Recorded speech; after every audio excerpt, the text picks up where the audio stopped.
اللهم صل على سيدنا محمد.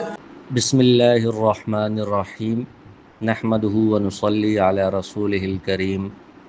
اب سیرل کی تاریخ اور حضور اور رسول اللہ اتیاز کرتا ہے۔ اصول کی یہ عادت ہے کہ وہ اصول فقہ کی دو طرح کی تعریف بیان کرتے ہیں، ایک اضافی اور ایک لقبی۔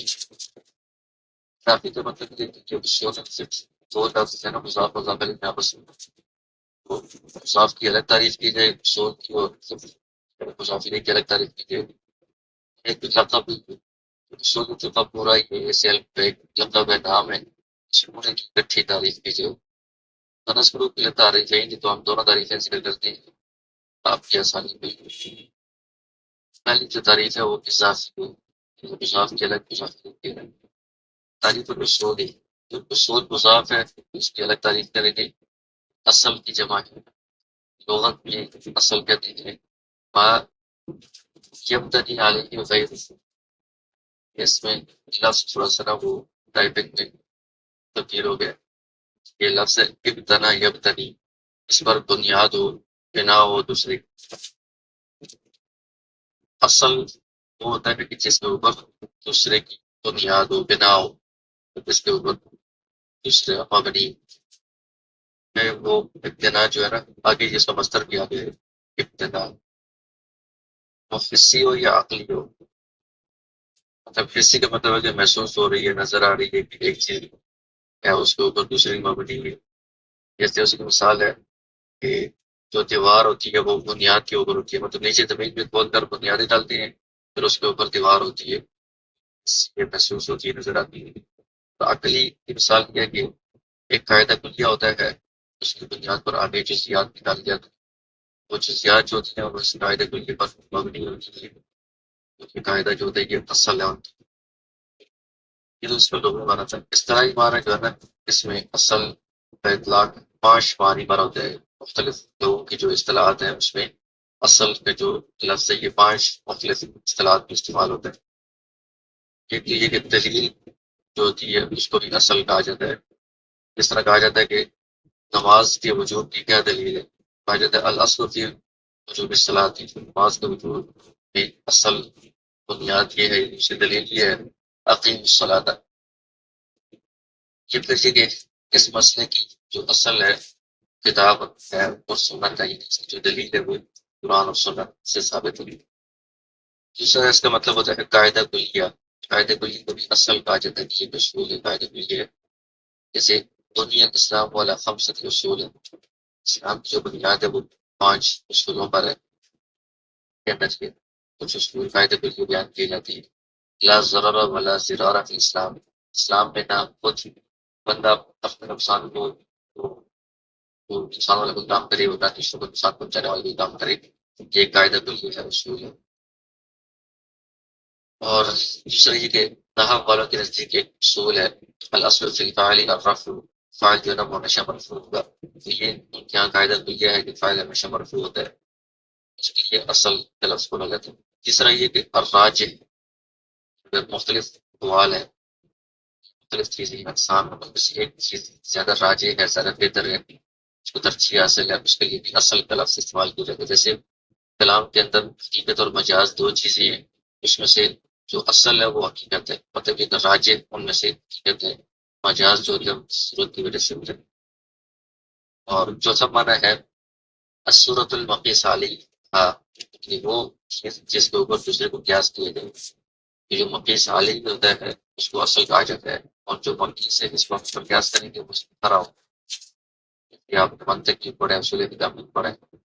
جیسے گندم ہے چاول کے مقابلے میں گندم اصل ہے، گندم کے بارے میں احکام جو ہے نا قرآن کی احادیث کا ذکر ہے، تو ان کے اوپر ہم چاول کو قیاس کرتے ہیں، کہ جو گندم ہے وہ مقیس علیہ ہے وہ اصل ہے، چاول جو ہے اس کے بارے میں فرع ہے۔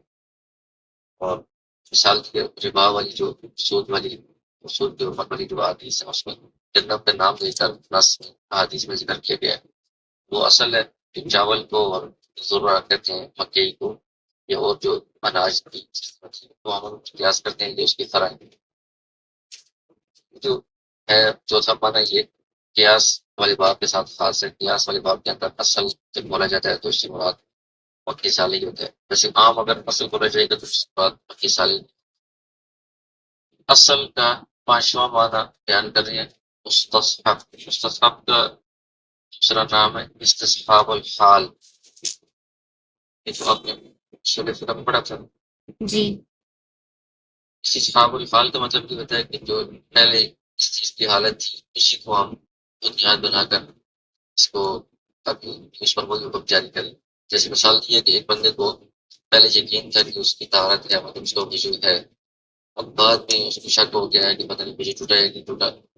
اب پہلی والی جو حالت تھی اس کو طہارت کا یقین تھا اس کو بنیاد بنا کر ابھی بھی طہارت کا حکم لگا دیے جائے کہ ابھی بھی جب آپ وضو کیا اس کا وضو نہیں ٹوٹا.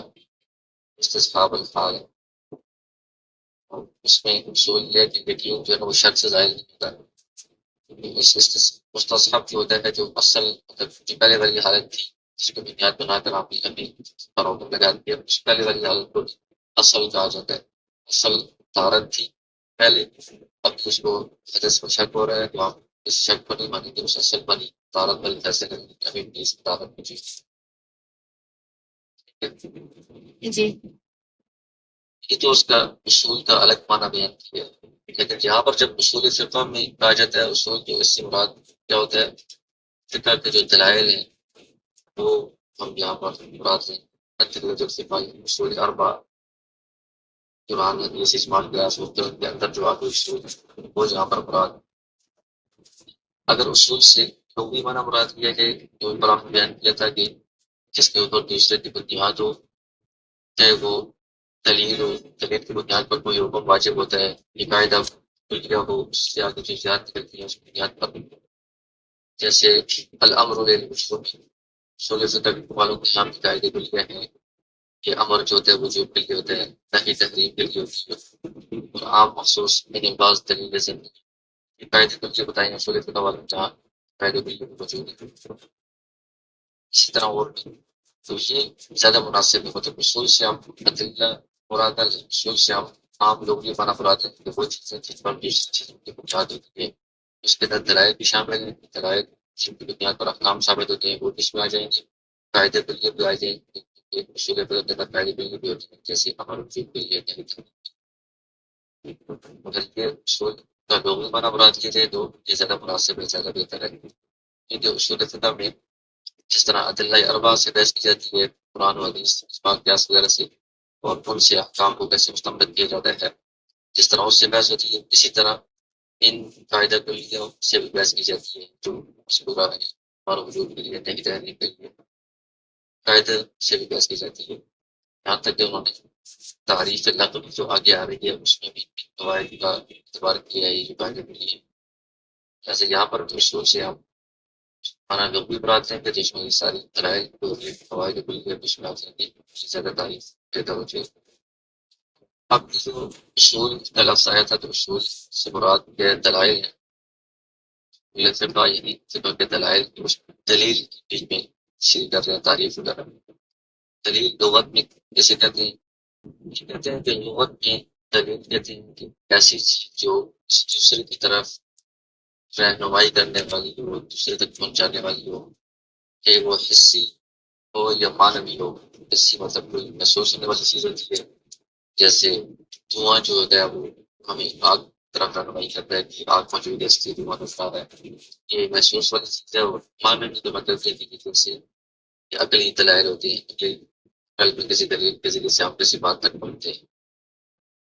اس کا لغوی معنی بیان اصطلاح اصولی اصطلاح میں دلیل سے مراد کیا ہے کہ جس کے ذریعے سے پہنچنا ممکن ہو کسی مطلوب خبری تک مستقل کی نظر کی اس میں صحیح غور و فکر کر کے جب اس دلیل کے اندر صحیح غور و فکر کیا جائے اور اس کو اس کے جو مقدمات ہیں ان کو صحیح ترتیب کیا جائے تو اس کے ذریعے سے بندہ اپنے مطلوب تک پہنچ جائے جس چیز کو ثابت کرنا چاہتے ہیں اس چیز تک بندہ پہنچ جائے اور وہ مطلوب کی خبری ہو مطلب اس میں کوئی سبق دی گئی ہو کہ یہ کام واجب ہے یا حرام ہے جائز ہے یا ایسا ہے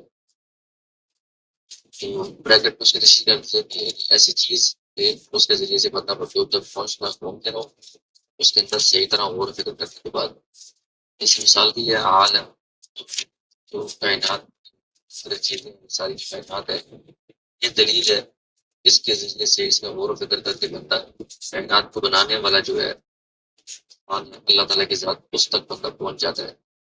میں تو بالکل رسول ہوں، لہٰذا کائنات کے اندر بندہ جب غور کرتا ہے اس کے حالات کے اندر کہ اس میں حدوث ہے، مطلب کہ کوئی نہ ہونے والا ہے، پہلے نہیں تھا، کوئی چیزیں پہلے نہیں ہوتی، پھر وجود میں آتی ہے، پھر وہ چیزیں ہلاک بھی ہو جاتی ہیں، ختم بھی ہو جاتی ہیں، اس کا تغیر ہوتا رہتا ہے، مطلب کبھی بارش ہو رہی ہے، کبھی نہیں ہو رہی، سردی ہو رہی ہے، گرمی ہو رہی ہے، ان حالات کو بندہ دیکھتا ہے، غور کرتا ہے، تو پھر اس کے ذریعے سے مطلب خبریں تک بندہ پہنچ جاتا ہے۔ یہ سارے حالات جو ہے نا وہ خود بخود نہیں ہو رہے، بلکہ کوئی ان کو وجود میں لانے والا، کوئی حالات کو تبدیل کرنے والا، کوئی اس عالم کو پیدا کرنے والا کوئی موجود ہے۔ تو یہ چیز ہے وہ تصدیق ہوتی ہے، خبر ہوتی ہے۔ ان العالم لا بد له من محدث کی جو کائنات ہے، اس کے لیے کسی خالق کا، ایجاد کرنے والے، پیدا کرنے والے کا ہونا ضروری ہے۔ کیا ترتیب ہوگی غور و فکر کرنے کی کہ ایک عام بات پہلے یہ بنائی گئی العالم الحادث، جو کائنات ہے یہ حادث ہے، مثلا اس میں تبدیلیاں ہو رہی ہیں، وجود میں آ رہی ہے، فنا ہو رہی ہے، تو گزر رہی ہے، ایک مقدمہ بن گیا ایک جملہ وکل حادث لا بد له من محدث۔ اس کے بعد اگلا ہم جملہ اس کے ساتھ جڑیں گے، جو بھی چیز حادث ہوتی ہے اس کا کوئی نہ کوئی ایجاد کرنے والا، پیدا کرنے والا ہوتا ہے۔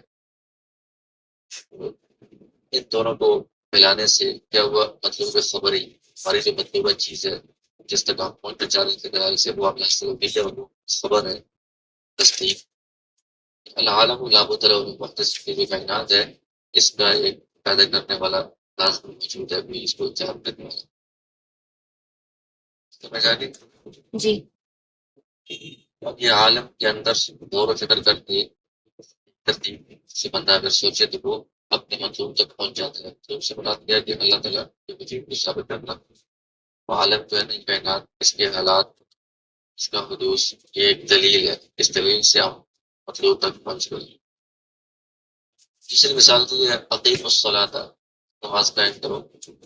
تو اس کے ذریعے سے بندہ اگر اس کے حالات میں غور کرے کہ اس کا کون سا ہے، امر والا سیگا ہے، امر وجود کے لیے ہوتا ہے، ان چیزوں کو غور کر کے بندہ اگر وہ ایک ترتیب دے تو اس سے بندہ اپنے مطلوب تک پہنچ جاتا ہے۔ وہ کیا ہے کہ نماز پڑھنا یہ واجب ہے، ضروری ہے۔ اقیم الصلاۃ یہ دلیل ہوگی کہ اس نے ہمیں نماز کے وجود تک پہنچا دی ہے۔ التصدیق بأن أقیم الصلاۃ یفید الامر بالوجوبیہ، اقیم الصلاۃ یہ ہم اس کے اندر جو امر ہے وہ نماز کے واجب ہونے کا فائدہ دے رہا ہے۔ اقیم الصلاۃ یہ امر ہے، حکم ہے نماز قائم کرنے کا، اور نماز کے قائم کرنے کا جو حکم ہے جو ان کا تقاضا کرتا ہے اللہ سے نماز قائم کرنا واجب ہے، ضروری ہے۔ اب ان دونوں مثالوں میں جو عالم ہے اور دوسری مثال میں جو اقیم الصلاۃ کا جو سیغہ ہے لفظ ہے، کسی اور چیز کو ملائے بغیر بس یہ دلیل ہے اصولیت کے نزدیک۔ عالم ایک دلیل ہے جس سے بندہ اللہ تعالیٰ کی ذات تک پہنچ جاتا ہے، اور اقیم الصلاۃ ایک دلیل ہے جس سے نماز کا وجوب ثابت ہو جاتا ہے۔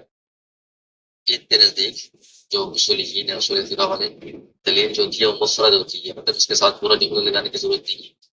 اب منطق والے جو ہوتے ہیں ان کے نزدیک دلیل جو ہوتی ہے وہ دو مقدمات سے، زیادہ مقدمات سے مرکب ہوگی۔ اوپر جو آپ نے مقدمات بنائے تھے کہ العالم حادث، ایک مقدمہ ہے وکل حادث لا بد له من محدث، دوسرا مقدمہ ہے، ان دونوں کو ملائیں گے تو پھر نتیجہ آئے گا۔ یہ منطقیوں والی ترتیب ہے۔ منطق والے جو ہے نا وہ کہتے ہیں کہ ایک صغرا ہوتا ہے ایک جملہ، پھر دوسرا جملہ کبرا ہوتا ہے، ان دونوں کو ملانے سے نتیجہ حاصل ہوتا ہے۔ ان کے نزدیک دو یا زیادہ جملوں کو ملا کر مرکب دلیل بنتی ہے، اس سے نتیجہ حاصل ہوتا ہے۔ لیکن اصول فقہ والوں کے نزدیک پورا جملہ یا مرکب کی ضرورت نہیں ہے، مفرد ایک چیز کوئی دلیل بن جاتی ہے، اس سے بندہ کسی حکم تک، کسی مطلوب تک پہنچ جاتا ہے۔ بات چل رہی تھی کہ اصول فقہ کی ایک تعریف اضافی ہوتی ہے اور ایک لقبی۔ اضافی مضاف کی الگ، مضاف الیہ کی الگ۔ تو اصول جو مضاف ہے اس کی پہلے تعریف بیان کر دی ہے، لغوی معنی، اصطلاحی معنی۔ اب جو مضاف الیہ یا فقہ اس کی تعریف بیان کر رہے ہیں، تو لغوی معنی اس کا کیا ہے، فہم، سمجھنا۔ اس کی قرآن سے اس کی مثالیں دی ہیں۔ قالوا یا شعیب ما نفقه كثيرا مما تقول، ان کی قوم نے کہا کہ آپ جو باتیں کر رہے ہیں وہ ہمیں سمجھ نہیں آتی، سمجھنے کے لیے فقہ کا لفظ استعمال ہوا۔ اسی طرح پچھلی آیت میں ہے کہ سوال یہ ہاؤلائے قوم، وہ کیا ہو گیا ہے کہ یہ بات سمجھتے نہیں، سمجھنے کے لیے یفقہون کا فقہ کا لفظ استعمال ہوا۔ یہ لغوی تعریف، اس کا لغوی معنی ہے سمجھنا۔ اصطلاحی تعریف یہ ہے کہ امام ابو حنیفہ رحمہ اللہ نے مختلف تعریف کی ہے اور آگے دوسرے حضرات کی تعریف آ رہی ہے۔ امام صاحب کی جو تعریف ہے وہ بہت عام ہے، اس کے اندر بہت ساری اور چیزیں بھی آ جاتی ہیں، باقی جو آگے آئے گی تعریفات وہ تھوڑی سی خاص ہیں آج کل جو فقہ ہے اس کے مطابق۔ امام صاحب کی جو تعریف ہے وہ معرفت النفس ما لها وما علیہا، کسی بندے کا ان سب چیزوں کو پہچاننا جو اس کے فائدے کے لیے ہیں، جو اس کے نقصان ہیں۔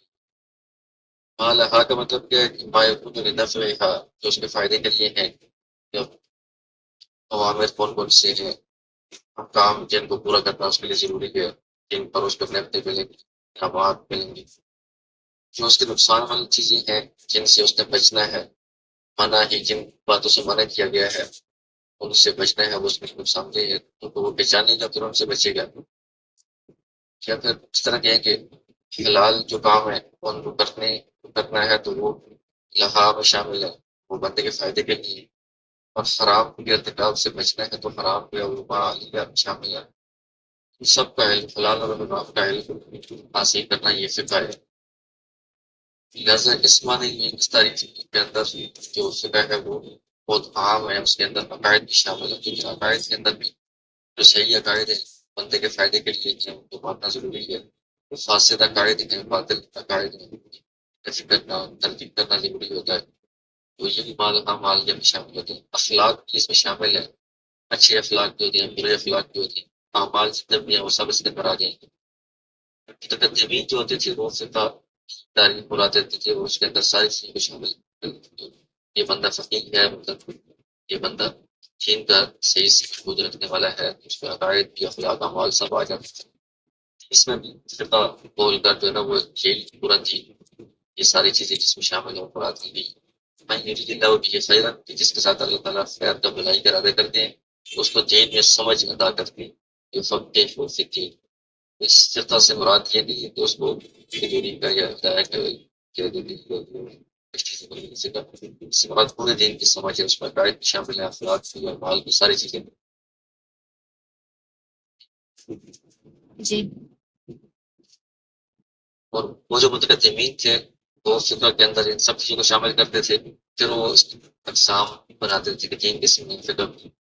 عقائد الگ جو اس کو کہتے تھے کہ یہ فقہ اکبر ہے، امام حنیفہ رحمۃ اللہ کی کتاب ہے عقائد کے بارے میں کلام ہے فقہ اکبر۔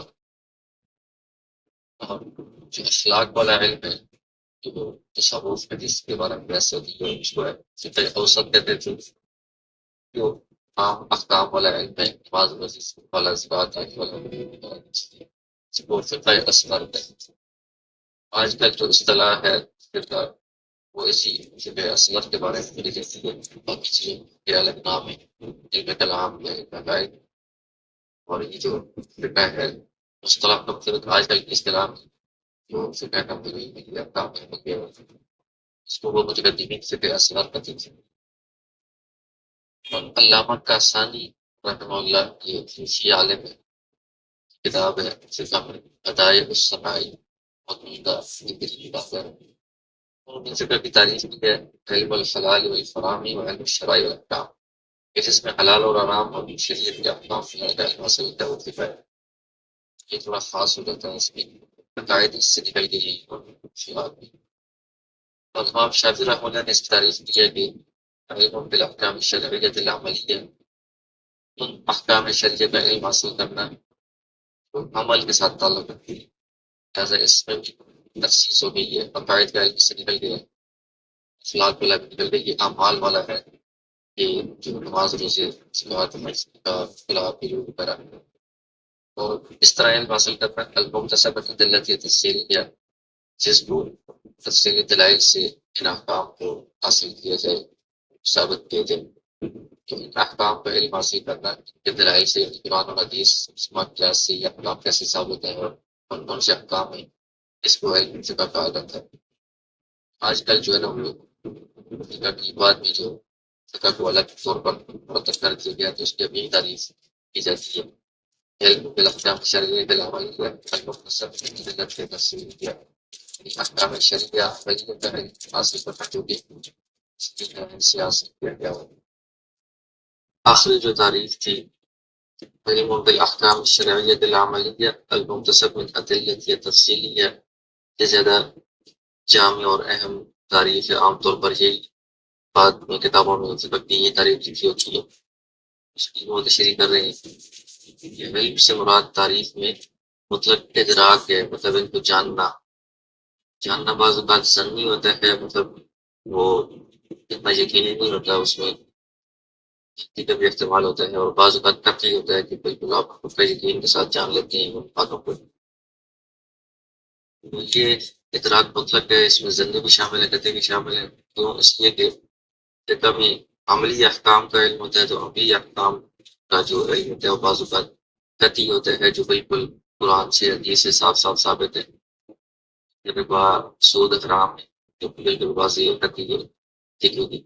بعض اوقات ظنی ہوتا ہے جو مطلب قیاس سے اتحاد سے جو احکام ثابت ہوتی ہیں تو وہ قطعی اور یقینی نہیں ہوتی، تو وہ ظنی علم جو ہوگا وہ بھی ظنی ہوگا۔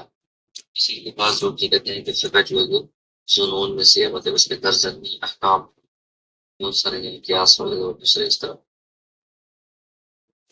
پھر اس کے اندر جو ہے نا علم بالاحکام الشرعیہ، جو علم کا پہلے بتایا کہ علم سے مراد ادراک ہے، مطلب جاننا کہ قطعی چیزوں کو جاننا ہے سبھی کو۔ پھر احکام ہے، احکام میں جو حکم لفظ ہے اس کی تعریف اور حکم بیان کرنا۔ حکم جیسے کہتے ہیں الاحکام، حکم کی جمع ہے، لغوی معنی ہے اس کا ایک کام دوسرے کی طرف نسبت کرنا، چاہے وہ ایجاب والی ہو یا سلب والی ہو، نفی ہو مثبت ہو۔ کسی بھی حکم لگانا کہ جان طلوع ہو چکا ہے، طلوع ہونے کی جان کی طرف نسبت کی جا رہی ہو کہ ایجابی نسبت ہے، یہ حکم ہے کہ حکم لگا دیے۔ یا پھر جان طلوع نہیں ہوا، طلوع نہ ہونے کی نسبت کی جا رہی ہے جان کی طرف کی نفی والی سلب والی نسبت ہے، یہ بھی ایک حکم اس پر لگا دیے، اس کا لغوی معنی ہے۔ باقی ہونے یا نہ ہونے کا حکم لگا دینا۔ اور اصطلاح میں یہ ہے کہ 3 معنی کے لیے حکم بولا جاتا ہے۔ اصولیت کے نزدیک اصول فقہ والے جو ہوتے ہیں وہ جب حکم بولتے ہیں تو ان کے نزدیک اس کی تعریف یہ ہوتی ہے وہ خطاب اللہ تعالیٰ، شرعی حکم ہے، مطلب یہ کہ اللہ تعالیٰ کی طرف سے یہ خطاب ہے جس کا تعلق ہے مکلفین کے افعال کے ساتھ۔ اللہ کی طرف سے یہ خطاب آیا ہے، حکم آیا ہے، اور مکلف جو بندہ ہے یعنی انسان وہ اس کو پورا کرے گا، اس فعل کو، یہ اس کی طرف سے ضروری ہے۔ افتضاء او تخیرا او وضعا، اس میں مکلف کے جو افعال ہیں ان کے ساتھ اس کا تعلق ہوتا ہے اللہ کی طرف سے۔ پھر وہ جو خطاب ہوتا ہے وہ یا تو تقاضا کر رہا ہوتا ہے یا پھر جو اس میں اختیار دیا جا رہا ہوتا ہے، جو اس میں کوئی کام وضع مقرر کیا جا رہا ہوتا ہے۔ ہمارا اس تفصیل آگے آپ بڑی کتابوں میں پڑھ لیں گے۔ اسی فقہ میں اصول فقہ میں یہ تعریف کی جاتی ہے حکم کی، خطاب اللہ تعالیٰ المتعلق بافعال المکلفین افتضاء او تفسیرا او وضعا۔ وعند الفقهاء الحكم هو الاثر المترتب على خطاب الشارع۔ وہاں جو ہے فقہ والے وہ جب حکم کا لفظ بولتے ہیں تو ان کے نزدیک حکم سے مراد یہ ہوتا ہے وہ اثر جو شارع کے خطاب کی بنیاد پر مترتب ہوتا ہے۔ ما ثبت بالخطاب، اشارے نے جب خطاب کیا ہے تو اس خطاب سے جو حکم ثابت ہوگا، جو حکم نکلے گا نتیجہ، وہ کسی کام کو واجب کرنا ہے، کسی کام کو حرام کرنا ہے، کسی کام کو مستحب ہونا، مباح ہونا، کراہت مکروہ ہونا، یہ اس خطاب سے جو چیز نکلی ہے ثابت ہوئی ہے یہ حکم۔ جب نماز کا جو حکم ہے وہ واجب ہونا ہے، یہ فقہا کے نزدیک حکم کی تعریف ہوتی ہے۔ تو اقیم الصلاۃ جو ہے نا اس کے بارے میں کہتے ہیں کہ یہ کی جو آیت ہے اصولیت کے نزدیک یہ جو کلام ہے اقیم الصلاۃ یہ حکم ہے، نفس کلام مطلب خود یہ کلام حکم ہے، کیونکہ اس میں اللہ کی طرف سے خطاب کیا گیا ہے انسانوں کو، اور اس خطاب میں یا مکلفین کے افعال کو بتایا گیا کہ ان کو نماز والا فعل ادا کرنا چاہیے۔ یہ تقدیم الصلاح کے نزدیک حکم ہے، اور اس سے جو بات ثابت ہو رہی ہے نماز کا واجب ہونا، یہ فقہا کے نزدیک حکم ہے۔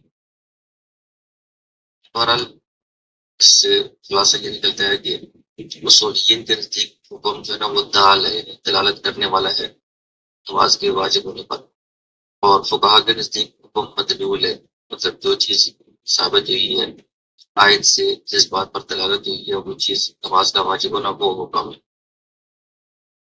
منطق والے جو ہے نا وہ بھی حکم کا لفظ استعمال کرتے ہیں، ان کے نزدیک حکم سے مراد کیا ہوتا ہے؟ ایقاع النسبتی ہے، انتزاعها، نسبت کو واقع کرنا یا نسبت کو چھین لینا، اٹھا لینا۔ مطلب یہ کہ اس بات کا ادراک کرنا کہ نسبت واقع ہے یا واقع نہیں ہے، یہ حکم ہے۔ ان کے نزدیک جو حکم ہے اس کا تعلق خبری کلام کے ساتھ ہوتا ہے، مطلب کسی بات کی جو خبر دی جاتی ہے، جیسے ہم کہتے ہیں جملہ خبریہ، اس میں کسی کام کے ہونے یا نہ ہونے کو بتایا جاتا ہے، تو وہ تو اصولیین اور فقہا کے نزدیک عام ہے۔ ان کے نزدیک جملہ خبریہ کی حکم ہو سکتا ہے، شریعت کی حکم ہو سکتا ہے۔ تک والے جو ہے نا وہ شریعت کو حکم نہیں کہتی، اس کو کوئی خبر نہ دی جا رہی ہو کسی کام کے ہونے یا نہ ہونے۔ یہاں تک بات تھی حکم تاریخ کے اندر جو ہے نا علم بالاحکام، حکم کی 3 تاریخیں بنی تھی۔ اس کے بعد پھر کیا تھا؟ علم بالاحکام الشرعیہ، اس کے بعد لفظ شرعیہ، اس کا بتا رہے ہیں کہ یہ لفظ شرع سے نکلا ہے۔ اخرج به الکلام الحسی ہے، تو احکام شرعیہ کا علم حاصل ہوتا ہے اس میں فقہ میں، یہ کیا تھے زیادہ ان احکام کو نکالتی ہے جو حسی ہیں۔ حسی سے مراد یہ کہ ان کے شریعت کے ساتھ تعلق نہیں ہے، عام دنیا کی باتیں ہیں اس میں جو ہمیں محسوس ہوتی ہیں، نظر آتی ہیں، جیسے سورج طلوع ہونے والا ہے، سورج روشنی دینے والا ہے، آگ جلانے والی ہے، یہ باتیں عام ہم دنیا میں نظر آتی ہیں، محسوس ہوتی ہیں، یہ شریعت کے ساتھ تعلق نہیں ہے۔ اسی طرح جو عقلی احکام ہیں جن کے شریعت کے ساتھ تعلق نہیں، جیسے پھول جو ہوتا ہے وہ جز سے بڑا ہوتا ہے، تو ان کا فقہ کے ساتھ تعلق نہیں ہوگا، یہ بھی اس سے نکل جائے گی۔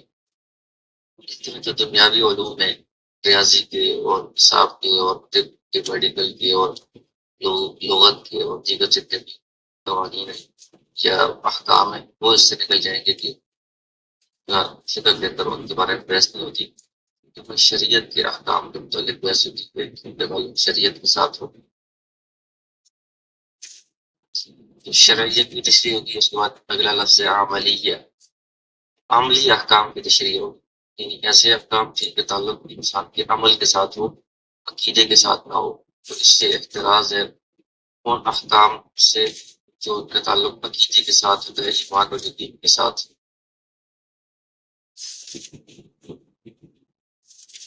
تو وہ جو عقائد والا علم ہوتا ہے، ایسے احکام جن کا تعلق عقیدے کے ساتھ ہوتا ہے، اس کو علم العقائد یا علم الکلام کہا جاتا ہے، یا علم التوحید والصفات کہا جاتا ہے، یا علم اصول الدین کہا جاتا ہے۔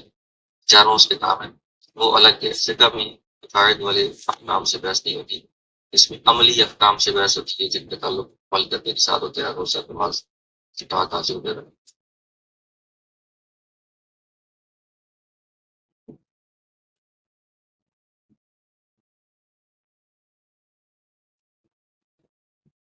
یہ مکتسب یعنی مستفاد، جن کو حاصل کیا گیا ہو، من الادلۃ التفصیلیہ، یہ جو احکام ہیں ان کا ہم کیسے علم حاصل کریں گے؟ یہ دلیل سے ان کا علم حاصل کریں گے، بالاجتہادی، دلیل سے کیسے؟ اجتہاد کر کے، غور و فکر کر کے دلائل سے ان احکام کو مکتسب کیا گیا ہے، حاصل کیا گیا ہے۔ اس سے علوم نکل جائیں گے کہ جن میں دلائل غور کرنے کی ضرورت نہیں پڑتی، اجتہاد کرنے کی ضرورت نہیں پڑتی۔ اسے اللہ تعالیٰ کا علم ہے، یہ بندے کو نہیں، اللہ تعالیٰ کا جو علم ہے، اللہ کی جو صفت علم، وہ اس سے نکل گیا ہے، وہ اللہ تعالیٰ کا ذاتی علم ہے، وہ کسی کسب کے ذریعے سے یا کسی سبب کے ذریعے سے حاصل نہیں ہوتا۔ اسی طرح جبرائیل علیہ السلام کا جو علم ہے وہ بھی اس سے نکل گیا کہ انہوں نے اجتہاد سے کسب سے حاصل نہیں کیا. رسول صلی اللہ علیہ وسلم کا جو علم تھا احکام شرعیہ کا وہ بھی آپ نے اجتہاد سے حاصل نہیں کیا، وہ براہ راست وحی کے ذریعے سے آپ کو کیا گیا. تو ایسا نہیں ہوا کہ اجتہاد کر کے تھوڑا تھوڑا آپ نے حاصل کیا ہو. کہنا علمنا بالامور التي يفهم كونها من الدين بالضرورة. اسی طرح ہمارا وہ علم کہ جو دین کی ضروریات سے متعلق علم ہے وہ بھی اجتہاد کے ساتھ نہیں ہوتا، بلکہ تھوڑا تھوڑا وہ اجتہاد وہ قطعی دلائل کے ذریعے سے بالکل واضح ہوتا ہے، یقینی ہوتا ہے، تو وہ بھی اس سے نکل جائے گا. فجمع هذه المعلومات غیر مکتسبة من الدلیل. یہ جتنی معلومات ہیں اللہ تعالیٰ کا علم، جبرائیل علیہ السلام کا علم، رسول اللہ صلی اللہ علیہ وسلم کا علم، اور ہمارا وہ علم جو بدیہی ہے. بس ضرورت کا مطلب یہ کہ بدیہی ہے، اس میں دلائل کو دیکھنے کی یا اجتہاد وغیرہ غور و فکر کرنے کی ضرورت نہیں پڑتی، بالکل واضح صاف صاف بات سمجھ آ جاتی ہے. یہ سارے علم اس سے نکل جائیں گے کہ وہ دلائل سے حاصل نہیں ہوتے، اس میں اجتہاد کی غور و فکر کی ضرورت نہیں پڑتی، وہ فکر نہیں فکر نہیں ہوتی. المقتصد من أدلتها التفصيلية.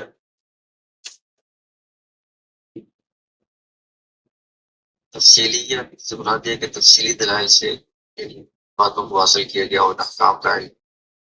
دلائل کی دو قسم ہیں، اجمالیہ اور تفصیلیہ. اجمالیہ جیسے اجمالت بھی بندہ کرتا ہے کہ نماز کی جو خصوصیت ہے وہ قرآن سے ثابت ہے، یہ ایک اجمالی دلیل ہے. لیکن جب آپ تفصیل میں جاتے ہیں کہ قرآن کی کون سی آیت سے کس جملے سے ثابت ہے، ہم کہتے ہیں کہ اقیم الصلاۃ جو قرآن کی آیت ہے اس سے نماز کی فرضیت ثابت ہے، یہ تفصیلی دلیل ہو جاتی ہے. فقہ کے اندر جو ہے نا وہ صرف یہ نہیں کہا جاتا کہ جو احکام و قرآن سے ثابت ہے فلاں حدیث سے فلاں اجماع سے، بس اتنا نہیں ہوتا، بلکہ اس میں تفصیلات ہوتی ہیں کہ نماز جو ہے نا وہ فلاں آیت سے ثابت ہے، اور وہاں جو روزہ ہے اس کے بارے میں یہ آیات اور حدیث سے احکام نکلتے ہیں وغیرہ وغیرہ. احکام کا ادلہ تفصیلیہ کے ذریعے سے جو علم حاصل ہوتا ہے اس کو فقہ کہا جاتا ہے. ادلہ اجمالیہ کا جو علم ہے وہ فقہ کی. جیسا کوئی بندہ اگر تفصیلات میں نہیں جاتا کہ کون سا حکم کس حدیث سے یا آیت سے ثابت ہے، مطلق اجمالاً اس کی بات سن کر تقلید کر لیتا ہے، تو اس کا جو علم ہے وہ بھی اس سے نکل جائے گا. وہ اجمالی دلیل سے ثابت ہے، مطلب وہی سمجھتا ہے کہ نماز جو ہے کہ اس کی فرضیت قرآن سے ثابت ہے، اور نماز کی رکعات جو ہے نا وہ احادیث سے ثابت ہے. بس اتنا ہی. کون سی حدیث ہے وہ کون سی کتاب میں ہے، اس کے راوی کون ہے، یہ تفصیلات اس کو معلوم نہیں. تو تقلید کی تعریف کر رہے ہیں کہ کل حکم قال به الامام الذي يقلده او افتى به المفتي فهو حكم الله في الدين. کہ کوئی بھی حکم جو اس مقلد کے امام نے وہ حکم بتایا ہے یا اس کے مفتی نے اس کا فتویٰ کیا ہے، تو بس اس کے حق میں وہی اللہ کا حکم ہوتا ہے، وہ اسی کو حکم مانتا ہے. تو یہ اجمالی اس کے پاس دلیل ہوتی ہے، تفصیل اس سے نکل جائے گا فقہ سے. عام آدمی کو اگر پتہ ہے کہ نماز فرض ہے قرآن سے حدیث سے فلاں چیز ثابت ہے، تو یہ فقہ جاننے والا نہیں سمجھ جائے گا. فقہ کو جاننے والے وہ ہیں جو تفصیلی دلائل سے علم حاصل کرتے ہیں کہ فلاں آیت سے یہ حکم ثابت ہو رہا ہے، فلاں حدیث سے یہ حکم ثابت ہو رہا ہے. تعریف کرنا جو ہے کہ شرعی احکام کا علم حاصل کرنا فقہ کی تعریف میں، اس کا یہ مطلب نہیں ہے کہ سارے کے سارے احکام کا علم بجملۃ و مجموعۃ منھا، مطلب یہ کہ اس احکام کا ایک مجموعہ، اس میں سے ایک بڑی تعداد بندہ علم حاصل کر لیتے، بس یہ فقہ کا علم بس حاصل کر لیتے. وہی التي نزل بها الوحی او انعقد علیہ الاجماع. تو شرعی احکام کون سے ہوں گے جو وحی میں نازل ہوئے ہیں، قرآن میں ہے یا حدیث میں ہے، یا پھر یہ کہ اجماع ان پر منعقد ہوئے ہیں، اجماع سے جو ثابت ہے، یا پھر جن کو صحیح قیاس کے ذریعے سے استنباط کیا گیا ہے. ایسے احکام کا ایک مجموعہ بندے نے حاصل کر لیا ہے، پڑھ لیا ہے، سیکھ لیا ہے، تو یہ فقہ کا علم ہو جائے گا. لا العلم بجمیع الاحکام، تمام کے تمام احکام کا علم حاصل کرنا یہ تو ایک بندے کے لیے مشکل ہے. یہ تو مجتہدین کی بھی قدرت سے باہر ہے. فاضلہ عن غیرہ کی جائے کہ ان کے علاوہ کوئی اور بندہ سارے کے سارے احکام کا علم حاصل کرے. مفتی جدید بھی بہت سارے مسائل کے جواب کی جو نا وہ کوشش اختیار کرتے تھے، لا ندری کہتے تھے کہ ہمیں معلوم نہیں، لیکن ان کے لوگ اس کے باوجود کہا جاتا تھا کہ بہت بڑے فقہاء ہیں. اس کو مطلب ہے کہ فقہ میں تمام کے تمام مسائل کا کام کا علم حاصل کرنا ضروری نہیں ہوتا. ایک بڑی مقدار یا ایک مجموعے کا علم حاصل کر لیں تب بھی فقہ سب جائے گا. حکم جو ہوتا ہے کہ احکام کا علم حاصل ہو جاتا ہے تو اس کی جدا تقسیم بیان کر رہے ہیں آگے مزید سے آتا ہے. اس کے بعد یہ سب دوسرے تاریخ اصول فقہ کی بیان کرے گا جو لقبی ہو، مطلب کٹھی یا پورے اضافہ نہیں.